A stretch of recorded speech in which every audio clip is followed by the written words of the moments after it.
మొన్న నిజామాబాద్, నిన్న జగిత్యాల, నేడు మహబూబ్ నగర్ ఇలా రాష్ట్ర వ్యాప్తంగా వాతావరణ మార్పులతో చేపలు చనిపోతున్నాయి. తెలంగాణ సర్కారు ఎంతో ప్రతిష్టాత్మకంగా కోట్లు వెచ్చించి ఉచితంగా వదిలిన చేప పిల్లల్లో టన్నుల కొద్దీ చేపలు చనిపోతున్నాయి. ప్రాణవాయువు కరువై ఒక్కొక్కటిగా చేపలు చనిపోయి ఒడ్డుకు కొట్టుకొస్తుంటే మత్స్యకారుల గుండె అవిసిపోతోంది. పెద్దెత్తున చేప పిల్లలు పంపిణీ చేయడంలో చొరవ చూపిన అధికారులు వాటి నిర్వహణలో మాత్రం వెనుకంజ వేస్తున్నారని మత్స్యకారులు ఆరోపిస్తున్నారు. తాజాగా ముగిసిన యాసంగి పంటకాలంలో చినుకు రాలలేదు.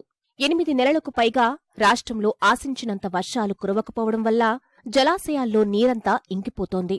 ఈ వర్షాభావం రైతులపైనే కాదు, చేపల వేటే ఆధారంగా జీవిస్తున్న మత్స్యకారులపైనా ప్రభావం చూపింది. పెరిగిన ఉష్ణోగ్రతలు, తగ్గిన నీటి పరిమాణం, వడగాల్పులతో ప్రధాన చెరువులు, జలాశయాల్లోని చేపలు చనిపోతున్నాయి. 2-3 వారాలుగా మహబూబ్నగర్ జిల్లా కోయిల్సాగర్ జలాశయంలోని చేపలు ఒడ్డుకు కొట్టుకు వస్తున్నాయి. చేతికొచ్చిన చేపలు వేట మొదలైన సమయానికి ఇలా చనిపోవడాన్ని మత్స్యకారులు జీర్ణించుకోలేకపోతున్నారు. ఈ కోయిల్సాగర్ ప్రాజెక్టులో గత 6 నెలల కింద ఒక 4 లక్షల చేపలు ఇడిచిండ్రు. మళ్ళీ మొన్న కూడా రీసెంట్లో ఒక 3 మంత్ కింద ఒక 7 లక్షల సీడ్ ఇడిచిండ్రు. కొద్దిగా పెద్దగా హాఫ్ కేజీ, పావు కేజీ అయ్యే ముందల చెర్ల అకస్మాత్తుగా మన రోగం వచ్చో ఏమొచ్చో కానీ చేపలు ఒక హాఫ్ కేజీ నుంచి పావు కేజీ నుంచి కేజీ 2 కేజీల వరకు చేపలు మొత్తం చనిపోయి మొత్తం బయటికి తేలినవి. దీని నుంచి ఒక 3 మండలాల మత్స్యకారులకు నష్టం ఇది. రోజుకు ఒక 5 టన్నులు 10 టన్నుల చేపల పిల్లలు చనిపోతున్నాయి. వారం అవుతుంది ఇట్లా చనిపోబట్టి. మరి ఎందుకు దీనికి రోగం వల్లనో ఏం వల్లనో తెలియదు. మత్స్యకారులు మాత్రం దీని నుంచి చాలా నష్టపోతున్నారు. దాని గురించి ప్రభుత్వం ఏదైనా చర్య తీసుకొని దీనికి చేప పిల్లలు చనిపోకుండా చర్య తీసుకోవాలని మీ గ్రామ ప్రజల నుంచి, మన మత్స్యకారుల నుంచి, మా కోయిల్సాగర్ గ్రామ ప్రజల నుంచి మేము గవర్నమెంట్తో విన్నవించుకుంటున్నాం. గత సెప్టెంబర్లో సమృద్ధిగా కురిసిన వర్షాలతో చిన్న, పెద్ద చెరువులు, ప్రాజెక్టులు నిండాయి. మత్స్య సంపద అభివృద్ధిలో భాగంగా రాష్ట్ర సర్కారు ప్రతిపాదిత వనరుల్లో ఉచితంగా చేపపిల్లలిచ్చి పెంపకాన్ని ప్రోత్సహించింది. కోయిల్సాగర్ జలాశయంలోనూ 7.50 లక్షల చేపపిల్లలను వదిలింది. దీనిపై ఆధారపడి 800 మంది మత్స్యకారులు ఎదుగుతున్న చేపలను చూసి మురిసిపోయారు. తీరా కష్టం చేతికందే సమయానికి ప్రాణవాయువు అందక అవి ఒక్కొక్కటిగా చనిపోవడంతో వారి మనుగడ ప్రమాదంలో పడింది. పక్షం రోజుల్లో 10 టన్నుల చేపలు చచ్చిపోయాయంటున్న మత్స్యకారులు పట్టించుకునే నాథుడే కరువయ్యాడని వాపోతున్నారు. ఇంతకు ముందులు 4 లక్షల సీడ్ వదిలిండ్రు. మొన్న కేసీఆర్ 7 లక్షలు వదిలిండు. ఆ 4 లక్షలు 7 లక్షలు 75% మొత్తం చనిపోయినాయి. ఇప్పుడు మా మత్స్యకారులకు జీవనోపాధి లేదు.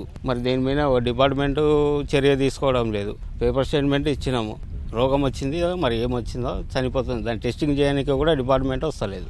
మరి దానికి ఏం చేయాలనేది అర్థమైతలేదు. మాకు కూడా మత్స్యకారులకు 800 మంది మత్స్యకారులు ఉన్నాం. మా జీవనోపాధి దానిదే, చేపలు పట్టుకోవడం. 2 సంవత్సరాల నుంచి చేపలు పట్టలేదు. ఆ 2 సంవత్సరాల నుంచి స్టాక్ అట్లే ఉంది. స్టాకు మరి మన కేసీఆర్ వదిలిన 7 లక్షలు మొత్తం చనిపోయి గడ్డకు కొట్టుకొచ్చినాయి. అధికారులకు ఒకసారి చెప్పినాము చనిపోతున్నా అంటే, చనిపోతేనా వచ్చి టెస్టింగ్ చేస్తామన్నారు. ఇంతవరకు రాలేదు, చేయలేదు. మరి మత్స్యకారులకు మాకు జీవనోపాధి ఏంది? అదే జీవనోపాధి ఏదైనా కల్పించాలని కోరుకుంటున్నాం.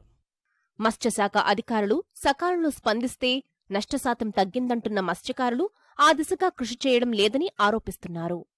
అదే ఇంతకుముందు ఇట్లంగా ఒకసారి ఒక 5 ఏళ్ల కింద ఇట్లే చచ్చిపోయినాయి సార్ ఇక్కడ చేపలు. అప్పుడు గవర్నమెంట్ వచ్చి ఇక్కడ మొత్తం పోస్ట్ మార్టం చేశాడు చేపల్ని. అప్పుడు మందులు వేస్తే కొంచెం తక్కువైనాయి. ఇప్పుడు ఇంచుమించు ఒక 20 రోజులు సార్ చేపలు చచ్చిపోటి. అయితే చేపలు డైలీ ఒక 4 టన్నులు చచ్చిపోతున్నాయి ఇక్కడ. చేపలు 3 సంవత్సరాల చేపలు పట్టక మేము 2 సంవత్సరాల మాకు ఉపాధి ఏం లేదు ఇక్కడ చెర్ల. ఇప్పుడు గవర్నమెంట్ ఇడిచింది కానీ మాకు అన్ని చనిపోతున్నాయి. మేము చేపలు పడతాం దీంట్లో ప్రతి టైము. ఈసారి కేసీఆర్ ప్రభుత్వంకి వెళ్ళి బాగానే ఇడిచిండ్రు చేపలు. కానీ దీంట్లో ఫిషరీస్ డిపార్ట్మెంట్ వాళ్ళు కూడా డ్యామ్ కింద ఇంచుమించు 10 మంది ఉపాధి పొందుతారు. దీనికి ఎవరు చర్యలు తీసుకుంటలేరు. ముందు ఏడికి కూడా ఇన్ఫర్మేషన్ ఇచ్చినాం. ఏడికి ఇన్ఫర్మేషన్ ఇస్తే కూడా ఎవరు కూడా దీని చర్య తీసుకోలేదు. ఏడి వస్తాం, ఎవరినైనా పిలిమినో ఎవరినో పంపిస్తామని చెప్పిండ్రు. ఎవరిని కూడా పంపించలేదు. ఇంచుమించు ఒక 7 లారీలు చచ్చిపోయినాం సార్. దీంట్లో 15 రోజులు అవుతుంది ఇలా కాబట్టి.